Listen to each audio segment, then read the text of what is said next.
गांधी जी से मिलने आए थे, तो उन्होंने पूरी तरह हमारी बात सुनी है। जो एमएसपी लीगल गारंटी कानून जो हम बनाना चाहते हैं उसके ऊपर लंबी चर्चा हुई है। कांग्रेस पार्टी अथवा जितने भी इंडिया गठजोड़ के घटक है, इन्होंने विश्वास दिलाया कि हम सबसे बात करके जो किसानों और खेत मजदूरों के मुद्दे हैं देश की पार्लियामेंट में हम ज्यादा महत्वता देकर उसको पूरा कराने की कोशिश करेंगे। ये हमारी राहुल गांधी एक बात बहुत इम्पोर्टेंट विपक्ष के नेता मानयोग राहुल गांधी जी से हमारी हुई है। जो हरियाणा गवर्नमेंट ने हमारे किसानों के ऊपर जिस तरह का अत्याचार किया है उसको इन्होंने हमारे साथ वायदा किया है कि जो हरियाणा गवर्नमेंट वही गोलियां चलाने वाले, वही मारने वाले, वही इन्वेस्टिगेशन करेंगे और वो कैसे इंसाफ देंगे उसके ऊपर हमारी आवाज बनकर पार्लियामेंट के अंदर वो बात रखेंगे। प्रयास करेंगे कि हमें इंडिपेंडेंट वो इन्वेस्टिगेशन हो पाए और उन्होंने ये भी हमारे साथ।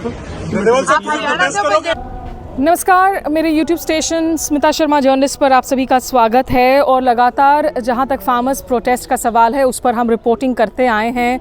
शंभू बॉर्डर से भी आपको हमने ग्राउंड रिपोर्ट्स आगे दिखाए हैं। और आपको बता दें कि बस 2 दिन पहले ही जो फार्मर्स यूनियंस हैं, किसान मजदूर मोर्चा और SKM नॉन पॉलिटिकल, उन लोगों ने काफ़ी सारे ऐलान किए थे कि 31 अगस्त को 200 दिन पूरे हो रहे हैं, तो उसके बाद आगे का प्लान क्या होगा। इस बीच सुप्रीम कोर्ट में आज जो पंजाब हरियाणा हाई कोर्ट ने हरियाणा सरकार को कहा था कि आप बैरिकेड्स को खोल दें, उस पर उन्होंने कहा है कि पहले एक निष्पक्ष कमेटी बनाई जाए, उस कमेटी पर पंजाब हरियाणा हाई कोर्ट भी अपनी राय दे कि कहाँ कैसे खोला जा सकता है। तमाम मुद्दों पर बातचीत करने के लिए इस वक्त हमारे साथ किसान मोर्चा के ही सारे नेता एक साथ मौजूद हैं। मोर्चा साहब, सबसे पहले आपका स्वागत है। बहुत बहुत धन्यवाद जी। ये बताइए कि उस दिन आप लोगों ने जो प्लान्स किए थे कि आगे चलकर आप ट्रैक्टर मार्च करेंगे, आप सरकार के खिलाफ ज़िला हेडक्वार्टर्स में जाकर तमाम प्रोटेस्ट करेंगे, आज सुप्रीम कोर्ट के इस अभी के गाइडलाइंस के बाद में क्या होगा आगे? देखिए, अभी मीटिंग नहीं हो पाई है मोर्चों की। जो सुप्रीम कोर्ट का ऑर्डर है वो भी आ जाएगा शाम तक, देखते हैं उसकी क्या क्या उसके ऊपर चर्चा करेंगे दोनों फोरमों के लीडर साहबान, उसके बाद उसके ऊपर तो बोला जाएगा। लेकिन जो अपने प्रोग्राम हैं वो वैसे ही हैं। 15 तारीख को ट्रैक्टर मार्च निकाला जाएगा, 15 अगस्त को। उसके बाद 31 तारीख को 200 दिन पूरे होने, वहाँ पर बड़े इकट्ठ रतनपुरा, खनौरी और शंभू बॉर्डर पर होने हैं।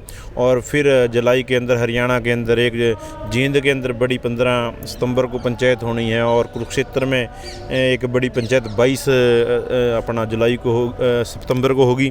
इस तरीके से प्रोग्राम चलेंगे। और अपना जो आंदोलन की जैसे शंभू और खनौरी बॉर्डर पर है वहाँ लगातार भीड़ को बढ़ाने के प्रयास हैं। जो वहाँ पर साथी जैसे अब धान का सीजन पूरा हो गया, वहाँ पर बड़ी संख्या में किसान बढ़ने लगे। ट्रैक्टर मार्च अब कहाँ से निकालेंगे? जो शंभू बॉर्डर पर लोग बैठे हुए हैं, अगर तब तक बैरिकेड नहीं खुलता है तो आप कैसे कहाँ से निकालेंगे ट्रैक्टर? वो पूरे देश के अंदर निकाले जाएंगे। जहाँ उस दिन एक जो नए कानून बनाए हैं इन्होंने, जो पुलिस लॉ बनाए हैं, जो भारतीय क्या नया नाम दिया है, संहिता, भारतीय न्याय संहिता, जो 3 नए क्रिमिनल लॉज हैं उनके खिलाफ, उनकी प्रतियां भी जलाई जाएंगी। जहाँ एक आज़ादी की बात है वहाँ पर एक आज़ादी के हनन हो रहा है हमारे अधिकारों के ऊपर। और जो अंग्रेज़ों से भी करड़े कानून लेकर ये आ रहे हैं, जो अपनी आवाज़ बुलंद करने की बात है। जो NSA जैसे कानून थे वहाँ पर जो DC के कहने पर लगते थे, अब एक DSP लगा सकेगा। और जो उसके अंदर आम आदमी को जैसे कोई 2 साल की सज़ा के अंदर भी रिमांड लेना है, उसमें 6-6 महीने का रिमांड ले सकते हैं। यानी कि अलग अलग तरीके के अभी काफ़ी कुछ समझने की ज़रूरत भी है। यानी कि वो लॉ हैं वो आवाम के ख़िलाफ़ हैं, उनकी भी प्रतियां वहाँ पर जलाई जाएंगी शाम को, जब अपना ट्रैक्टर मार्च निकालेंगे पहले 15 अगस्त का जो अपने MSP गारंटी के लिए। और फिर वहाँ से जब अपना ट्रैक्टर समाप्त होगा मार्च, वहाँ पर वो प्रतियां कानून की जलाई जाएंगी। रमनदीप मान भी हैं यहाँ पर लगातार जुड़े हुए हैं। रमनदीप जी, जब इसके पहले जब ओरिजिनल फार्मर्स प्रोटेस्ट हुआ था और फार्म कानूनों को वापस लिया गया था, उसमें जो 26 जनवरी को जब ट्रैक्टर मार्च निकाला गया था तो वो काफ़ी वायलेंट हो गया था। उसको लेसन्स लेते हुए, हालांकि ये गुट अलग हैं, ये आउटफिट्स अलग हैं, क्योंकि आम लोगों का एक काफ़ी सारा व्यू अगेंस्ट हो गया था, अगेंस्ट द प्रोटेस्ट उस ट्रैक्टर मार्च के बाद में, तो कैसे इंश्योर करेंगे कि ये पीसफुल बना रहे? देखो, पहली बात तो वायलेंट हुआ नहीं था, वो इट वॉज स्टेट स्पॉन्सर्ड, है ना जी। शांति से जाएंगे, शांति प्रियता से। जो हिंदुस्तान का कानून है, भारत का कानून है, उसके हिसाब से जाएंगे जी। तो हमारी तो स्टार्टिंग से ये रिक्वेस्ट है कि भाई असी जाना है कि मोदी जी आप हमारे प्रधानमंत्री हो, आप फिर जीत गए। हाथ जोड़ के बेनती ये करनी है, MSP गारंटी कानून आपने बोला था दे दो, हम तो बस उसी के लिए जाएंगे और जाएंगे दिल्ली पक्का। जिस दिन यहाँ से ये मोदी साहब हैं, ये लीडर हैं, मैं तो छोटा आदमी हूँ, जिस दिन यहाँ से ऐसे हो गया ना कि भाई ठीक है भाई जा सकते हैं, तो अपना बोरिया बिस्तर उठा के हफ्ता 10 दिन जितने लगेंगे आएंगे दिल्ली पक्का। इसमें कोई शक वाली कोई किसी को शक कोई बिल्कुल आएंगे। हाथ जोड़ के बेनती मोदी साहब से करके शांति प्रिय तरीके से, कोई अनरूली नहीं, कोई रक्कस नहीं, कोई राइट नहीं, कुछ नहीं, हाथ जोड़ के बेनती करके कि भाई जो आपने बोला था वो दे दो। हाँ जी। आज आप लोगों ने राहुल गांधी जी से भी मुलाकात की है और उनकी तरफ से क्या कुछ बयान दिया गया है? कांग्रेस ने अपने घोषणा पत्र में आपको याद दिला दे कहा है कि अगर उनकी सरकार बनती तो वो एमएसपी की कानूनी गारंटी देते। क्या बातचीत रही?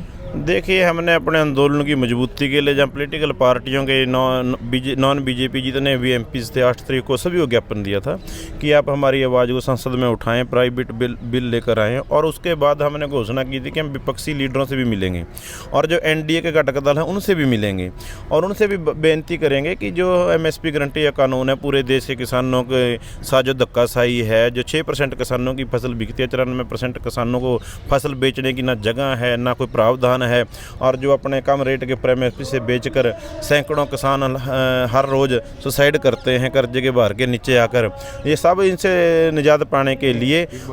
और हमने आज फिर विपक्ष के नेता राहुल गांधी से मिले, दोनों फोरमों के लीडर, और उनको बोला कि आप आज मजबूत, जहाँ सरकार तो नहीं वो बना पाए लेकिन एक विपक्ष मजबूती के साथ आया है, उनसे बेनती भी किया और ज्ञापन भी दिया है कि आप चाहे प्राइवेट बिल लेकर आओ संसद में, चाहे चर्चा करो, कुछ भी हो, किसी तरीके से भी हो, सरकार के ऊपर प्रेशर बनाकर ये जो हमारा अपना एमएसपी गारंटी का जो लॉ है उसे लेकर आने के लिए आप क्या करेंगे। उन्होंने विश्वास दिलाया कि हम इंडिया गठबंधन सारा इकट्ठा होकर हम मीटिंग करेंगे और उसके अंदर फिर फैसला लेंगे, चाहे प्राइवेट बिल लेकर आने की बात हो, चाहे चर्चा करने की बात हो संसद में, चाहे कोई संघर्ष करने की बात हो, उसमें हम मजबूती के साथ, उन्होंने कहा कि हम जो लॉ बनाने के लिए पूरी मेहनत और सच्चाई के साथ, लगन के साथ करेंगे। बाकी देखते हैं आने वाला समय कैसा होता है। राहुल गांधी ने हालांकि मीडिया को बयान भी दिया, कहा कि संसद के अंदर इनसे मुलाकात करने की बात थी लेकिन उसकी इजाज़त नहीं मिल रही थी, बाद में मिले ज़रूर। एमएसपी में लीगल गारंटी लिखा है, हमने पूरा उसका असेसमेंट किया है, वो किया जा सकता है। अभी मीटिंग की हमने, मीटिंग में हमने ये डिसाइड किया कि जो इंडिया गठबंधन के बाकी लीडर्स हैं उनसे हम ये डिस्कशन करेंगे और फिर सरकार पर दबाव डालने की कोशिश करेंगे कि legal guarantee, MSP legal guarantee Hindustan के किसानों को मिले। अब वो चर्चा चल रही है, वो उसके बारे में हम इंटरव्यू डिस्कस करके वो करेंगे। धन्यवाद जी। आप इसमें कुछ जोड़ना चाह रहे हैं? हाँ, मैं ये जोड़ना चाह रहा हूँ, आज जो हरसिमरत कौर बादल है जी, है ना, उन्होंने आज बिल पेश कर दिया जी, प्राइवेट मेंबर बिल, तो आज सुबह भेजा था उन्होंने, उनकी बड़ी सराहना है। एनडीए के घटक दलों में से कोई नेता और कृषि मंत्री, नए कृषि मंत्री शिवराज सिंह चौहान से कोई मुलाकात की उम्मीद? वो तो नहीं है और ना मुझे लगता होगी। तो बस बाकी हाथ जोड़ के विनती ये है कि हमारा हक है एमएसपी गारंटी, वो लेके रहेंगे। अगर ये जो सुप्रीम कोर्ट ने बात कही है आपकी, एक निष्पक्ष कमेटी बनाई जाए और कमेटी से विचार विमर्श किया जाए, इस कमेटी में कौन से लोग हो सकते हैं, कैसे लोगों को रखना चाहिए? तो मुझे तो ये बात समझ नहीं आती कि भाई देखो, सुप्रीम कोर्ट ने बोला, बड़ी आदरणीय है किया, है ना, अब ये मुझे बात समझ नहीं आती कि भाई कौन सी कमेटी होगी, क्या बात करेंगे, जब हाई कोर्ट ने ऑर्डर ये दे दिया कि भाई खोलो। अब ये तो ना तिये पांचे वाली बात है ना। अब वो आएंगे, अब पता नहीं किससे बात करेंगे, या मोदी साहब से बात करेंगे, या पटेल साहब से बात करेंगे, डल्लेवाल साहब से बात करेंगे, बट पॉइंट ये है कि हमारा हक ये है कि हम दिल्ली तो जा सकते हैं ना, बिल्कुल शांतिप्रिय तरीके से। अब वो कमेटी आके भाई कैसे जाओगे तुम? अच्छा, फिर एक देखो, मैंने वो ऑर्डर पढ़ा नहीं है, एक एनडीटीवी का रिपोर्टर था, उसने इंटरव्यू ली, तो वो कह रहे कि फेस्ड आउट ऑर्डर से आराम से करेंगे। हाँ, उसमें सुप्रीम कोर्ट ने ये कहा है कि भाई आप ये देखें कि आखिर कैसे और किस तरीके से जो है इसे खोला जा सके इन बॉर्डर्स को, और खास करके जनता के लिए कुछ पोर्शन अगर खोल सके। नहीं, फेस्ड आउट क्या होता है? मतलब खोलने तो खोल दो, if you want to open it you open it.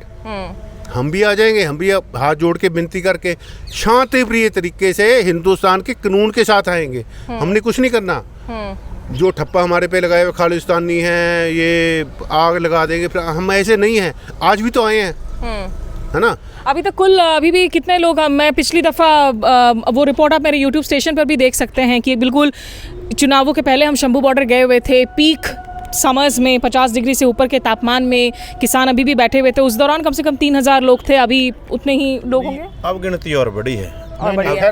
खैर मेरी सुनो, हमने जिस दिन कॉल दी ना जी कि भाई दिल्ली जाना है, इतने 50,000 बंदे, लाख बंदा लेके जावांगे। वो तो 13 फरवरी की बात कर रहे थे। नहीं, अभी आप जब कॉल देंगे ओ आप क्या? नहीं, जिस दिन ऐसे हो गया कि भाई ठीक, देखो हम सुप्रीम कोर्ट का ऑर्डर करते हैं, हम आदर करते हैं उसका, हाई कोर्ट का ऑर्डर करते हैं। जब उन्होंने बोला भाई जाओ, ये तो लाख बंदा लेके जाओगे जी।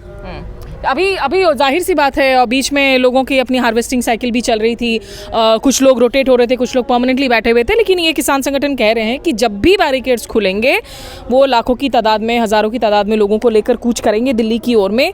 बड़ा साहब, एक आपसे सवाल आखिरी पूछना चाहूँगी मैं, क्योंकि आप जैसे BKU शहीद भगत सिंह के को आप नेतृत्व करते हैं, जो दूसरे किसान संगठन हैं, जो BKU है या SKM, जो मेन आउटफिट आप लोग तो SKM नॉन पॉलिटिकल वाले भी हैं इसमें, वो किसान संगठनों के साथ में क्या अभी कुछ नए सिरे से कोई बातचीत हो रही है, कुछ समन्वय हो रहा है, कोऑर्डिनेशन हो रहा है? देखिए, आप किसान संगठनों की बात करते हैं, हम किसानों की बात करते हैं। किसानों ने अपनी लड़ाई लड़नी है, वो कोई भी लड़े, चाहे किसान मजदूर मोर्चा लड़े, SKM नॉन पॉलिटिकल लड़े, SKM लड़े। किसानों का क्या होता है, किसान सबके साथ चलते हैं। और इस आंदोलन के अंदर भी 13 तारीख को भी बड़ी संख्या के अंदर खनौरी, रत्नपुरा और शंभू बॉर्डर पर लाखों किसान थे। वैसे ही 21 तारीख को थे, वैसे ही जब 100 दिन पूरे किए वैसे थे। किसान ने देखना है भी लड़ाई कौन लड़ रहा है, और उन्होंने सबके साथ जाना है। जथेबंदियाँ एक अलग अलग कॉल देती हैं, एक लोगों को जागरूक करती हैं, और वो काम आज की डेट में किसान मजदूर मोर्चा और SKM नॉन पॉलिटिकल कर रहा है। और पूरे देश के किसान और पूरा मीडिया, पूरी आज तक अपनी जो आवाज़ है संसद तक इस आंदोलन की पहुंची, और पूरे देश के अंदर जहां मौके की सरकार को बड़ी संख्या में रूरल एरिया के अंदर मुँह की खानी पड़ी, ये हमारे आंदोलन का जो चल रहे आंदोलन का ही कारण था। और इस समय सभी सारा किसान, पूरे देश के किसान को आस है कि इस आंदोलन के रिजल्ट निकलेंगे। पहले हम लड़ाई लड़ते थे, हमारे खिलाफ कोई कानून बनाया और उस कानून को रद्द कराने के लिए लड़ाई लड़ी गई।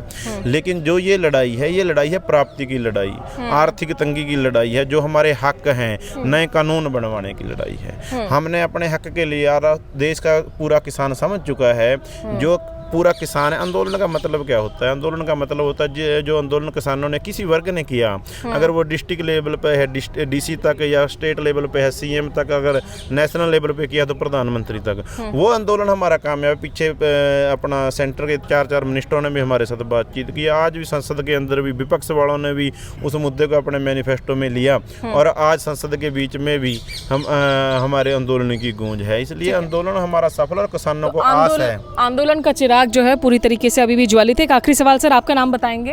मेरा नाम मंजीत सिंह है। मंजीत सिंह जी हैं। मंजीत सिंह जी, आप ये बताइए कि जो बजट पास अभी हुआ है एक दिन पहले निर्मला सीतारमण ने, मोदी 3.0 का पहला बजट है, उसमें कोई संकेत मिले कि किसानों को रीच आउट करने की कोशिश की जा रही है? MSP ऑन क्रॉप्स की बात की गई, कुछ लगता है कि कुछ भला हुआ किसानों का?